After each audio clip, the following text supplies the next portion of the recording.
Hello students, आज हम active voice passive voice में कुछ नए नियम देखेंगे। जिन वाक्यों में आपको एक्टिव वॉइस के वाक्यों में अगर आपको ये शब्द मिले जिस तरह shall, will, can, could, may, might, must, should और उनके बाद आपको मिलेगी वर्ब की पहली फॉर्म। ये कहाँ मिलेंगे आपको? एक्टिव वॉइस के वाक्यों में मिलेंगे। ठीक है। अब इन वाक्यों में जब ये चीज़ें मिल गई, अब आपको बनाना है इसकी पैसिव वॉइस। ठीक है। जब हम इनकी पैसिव वॉइस बनाएंगे तो यही शब्द, ठीक है, सेल हो तो सेल, विल हो तो विल, कैन हो तो कैन, मे हो तो मे, बिल्कुल यही सेम वाले शब्द इस पैसिव में भी लगाने आपको। इनके साथ एक नई चीज़ लगानी है बी। ये नोट कर लें आप, बी ई बी। ये बड़ी महत्वपूर्ण बात है। इनके बाद ये लगेगी हेल्पिंग वर्ब है ये, और फिर वर्ब की थर्ड फॉर्म लगानी है। समझ में आ गया? यानी एक्टिव वॉइस में आपको क्या मिलेगा? एक्टिव वॉइस में क्या मिलेगा? Shall, will, can, could, may, might, must, should और उनके साथ में मिलेगी वर्ब की पहली फॉर्म। और जब आप पैसिव बनाओगे तब आप क्या करना है? यही हेल्पिंग वर्ब, ये हेल्पिंग वर्ब होती है या इनको मॉडल भी बोलते हैं। ठीक है। तो यही हेल्पिंग वर्ब या मॉडल आप साथ लगाएंगे। सेल, विल, कैन, में जो भी है वहां एक्टिव में वही पैसिव में लगा देना है। साथ में आपको एक नया शब्द जोड़ना है, बस बी, और कुछ नहीं है इसमें, बी है। और वर्ब की थर्ड फॉर्म आपको लगानी है पैसिव वॉइस में। ये नियम आपको पता ही है कि वर्ब की थर्ड फॉर्म लगती है पैसिव में। ओके। अब इसमें थोड़े से एग्जाम्पल देखिए आप। जिस तरह ही विल ड्रिंक मिल्क, कि वह दूध पिएगा। अब यहां देखिए आप, यहां विल आ गया और वर्ब की पहली फॉर्म है। ठीक है। तब जब आप बनाएंगे तो वही नियम है, पैसिव बनाएंगे तो मिल्क यहां ऑब्जेक्ट है तो यहां हो गया सब्जेक्ट। विल का विल आ गया और एक नई चीज बी, ठीक है, जो हमें लगानी थी वो लगा दी हमने यहां बी। विल के बाद बी, वर्ब की थर्ड फॉर्म ड्रंक, और ही का बना दिया हिम, और बीच में हमें बाई का प्रयोग करना है। ठीक है। नेक्स्ट देखिए आप कि I can lift this box.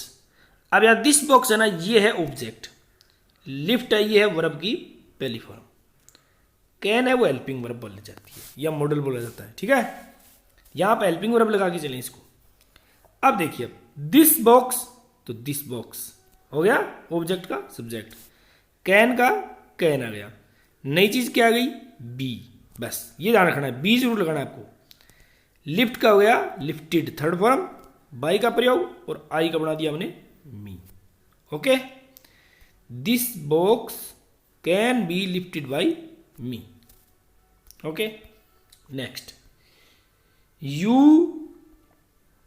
Must do your work. अब यहां डू है ना, ये वर्ब की पहली फॉर्म है। यूर वर्क हो गया ऑब्जेक्ट, मस्ट हो गया हेल्पिंग वर्ब या मॉडल। तो अब आप क्या करेंगे? ऑब्जेक्ट क्या है? यूर वर्क, यहां हो जाएगा ये सब्जेक्ट यूर वर्क, इसके साथ मस्ट का प्रयोग। ठीक है। नई चीज लगानी है पैसिव में बी, और डू की थर्ड फॉर्म डन, बाई का प्रयोग और यू का यू। तो ये बन गई आपकी पैसिव वॉइस। ये थी एक्टिव, ये बन गई पैसिव। बहुत ही ईजी है, कुछ नहीं है, बस सिर्फ बी का प्रयोग करना है, और थर्ड फॉर्म आपको पता ही है। Next, we shall cook food. अब यहां देखिए, वी सब्जेक्ट है, सेल हेल्पिंग वर्ब हो गई, कुक वर्ब की पहली फॉर्म हो गई, और फूड ऑब्जेक्ट हो गया। अब ये देखिए, फूड या फूड सब्जेक्ट हो गया, फूड के साथ हम विल का प्रयोग कर सकते हैं। हाँ, यहां एक बात देखने वाली है कि वैसे तो हम इंग्लिश में पढ़ते हैं कि आई और वी, इनके साथ क्या लगता है? सेल, और बाकी सब के साथ क्या लगता है? विल। तो यहां आप क्या करेंगे कि फूड के साथ आप विल लगा सकते हैं, और आप यहां सेल भी लगा सकते हैं। दोनों मौके आपके पास है, लेकिन बी जरूर लगाना है। बी, कुक की कुकड, बाई का प्रयोग, और वी का एस बनेगा। Okay. Next, I may not write a letter, कि मैं शायद पत्र नहीं लिखूंगा। तो यहां मे हो गई हेल्पिंग वर्ब या मॉडल, नोट हो गया नेगेटिव वाक्य के लिए, और राइट वर्ब की पहली फॉर्म, और ए लेटर हो गया ऑब्जेक्ट। तो ए लेटर यहाँ गया सब्जेक्ट, मे का मे, नोट का नोट, और नई चीज वही बी, राइट की तरफ हम रिटर्न, बाई, और आई का बना दिया मी। ये बन गई passive voice. Okay next, will you drink tea, क्या तुम चाय पियोगे। तो यहाँ अब वही इंटेरोगेटिव है प्रश्नवाचक, तो यहाँ हेल्पिंग वर्ब क्या है सब्जेक्ट से पहले है, तो पैसिव वॉइस में भी हेल्पिंग वर्ब वो पहले आएगी। अब नया सब्जेक्ट क्या है, यहाँ टी नया सब्जेक्ट हो गया, टी, टी से पहले लगा दिया विल। अब एक हेल्पिंग वर्ब नई लगानी है बी, वो लगानी है, ये टी के बाद आएगी। ड्रिंक की तरफ ड्रंक, बाई, यू का यू। समझ में आ गई कि टी, टी यहाँ सब्जेक्ट, इससे पहले विल का प्रयोग, फिर बी का प्रयोग, ड्रिंक की तरफ drunk, by, you. Okay next, should they note fly A kite, क्या उनको पतंग नहीं उड़ाना चाहिए।